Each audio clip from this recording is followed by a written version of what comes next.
কষ্ট যখন শব্দ হারিয়ে ফেলে তখন তার নিঃশ্বাসে রূপ নেয়। একটা সময় ছিল হাসতে পারতাম, কথা বলতে পারতাম, অভিমান হলে কাঁদতেও পারতাম।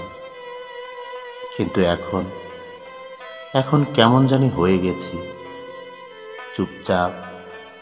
কারো সামনে কাঁদতে ভয় হয়, কারো কাছে বললে আরে এসব তো সবারই হয় বলেই পাশ কেটে যায়।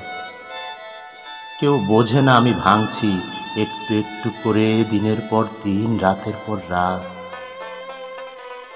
রাত ৩টায় যখন সবাই ঘুমায়, আমি তখন তাকিয়ে থাকি অন্ধকারের দিকে, নিজের অস্তিত্বটা খুঁজে বেড়াই।